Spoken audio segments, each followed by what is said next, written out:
О, вау! Дуже дякую. Слава Україні!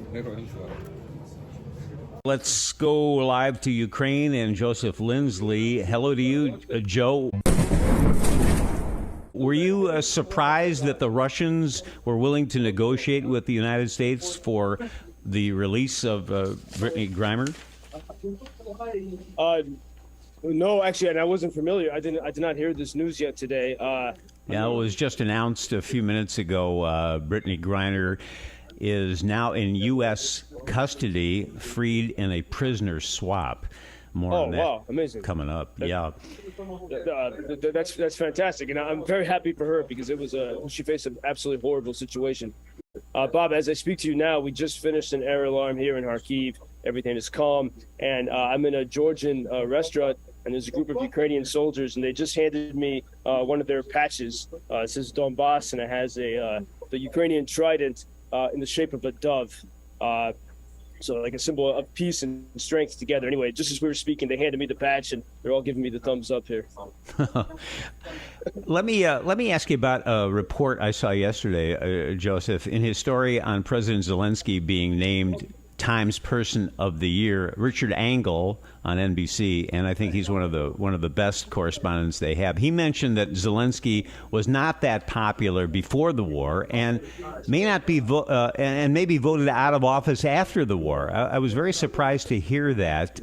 Do you agree with that, Joe? Ukraine is, it's a fiercely democratic country. People like to argue, and there's free speech here, and certainly, before February 24th, I was based in Lviv, and people in Western Ukraine tended to favor the previous president, Poroshenko. They thought he was tougher on Russia. But the big criticism of President Zelenskiy before February was that he was too naive in hoping that there could be a lasting peace with Russia. Many Ukrainians were saying, almost like Churchill was to Neville Chamberlain in the 1930s, Russia is going to try to do exactly what they've done now. Russia's going to invade us in a full-scale invasion one day. And so that was the chorus of many of the critics of President Zelenskiy. But from especially those early days, even people still criticize some of the policies now and then, but there is a deep respect for Zelensky the man, Zelensky the Ukrainian, the way he did not flee, the way he stayed on Bankover Street, in the presidential house, despite the threat to his life. And so there's a deep respect for him. And, it's really hard to think about, what kind of politics there would be, after victory. It all seems a little bit far away now. But there is, you can still, in Russia, you can't go around criticizing Putin, and by all accounts. But in Ukraine, I was talking with people that work for the government, and they speak quite freely. And so this, and I think, and Ukrainians know, that's what they have to.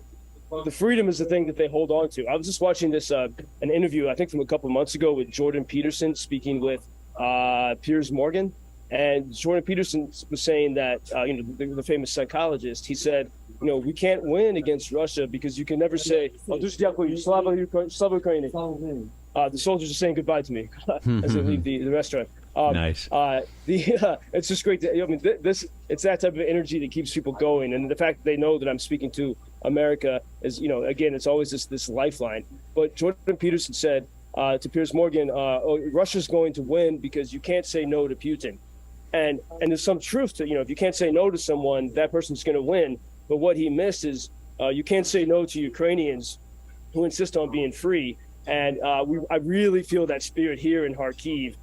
A city that the Russians almost took over in 2014, but the people rose up against it. And we're only 30 miles from the Russian border. And my friend, a civic leader here, Ihor Balalaka, he said to me yesterday, there's two different words for freedom in Ukrainian language. There's svoboda, which is freedom as we all talk about it, freedom or liberty, how we think of it in America and around the world.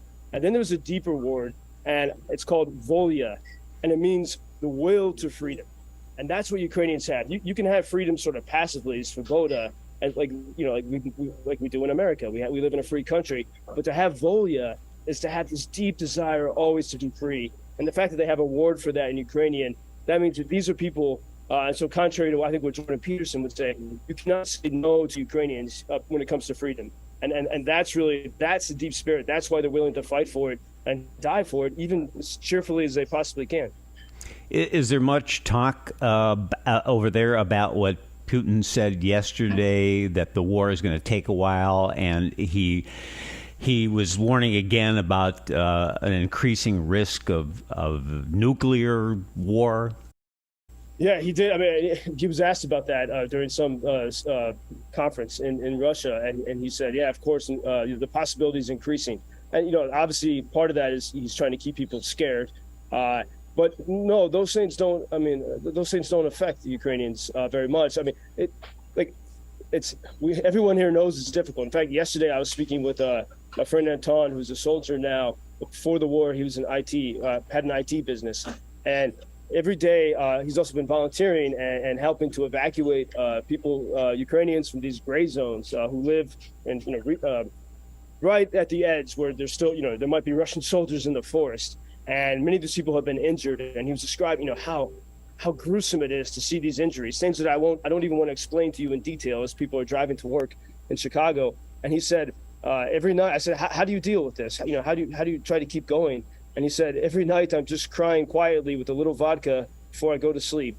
And then I get up the next day and we keep going and we keep fighting. And so no matter what we hear from the Kremlin, there are some bad times with horrible strikes right now. This week has been pretty peaceful thanks to the air defense, but it really is this sense of, it's absolutely difficult, but people find ways to keep going, especially, I think, not alone. You keep going together and keep encouraging each other. And remembering that voliya, that will to freedom, that will to be free. And I imagine a little vodka helps now and then, for sure. Yeah. Well, I mean, some of these stories we hear from Russia is that, because I think they're what are they fighting for? What are they living for? That there's a lot of abuse of that there. But here, it's everyone is focused on the mission. But yeah, a little bit before you go to sleep, because it's very important to get a good rest. You live life, and they talk about the war-life balance here in Ukraine, and that's very essential. Stay fortified, Joseph. We'll talk tomorrow. Thank you, Bob. As I've said before, Joseph Lindsley, world's most interesting man. This I find in my garden. It's piece from rocket. Help us to win in this war.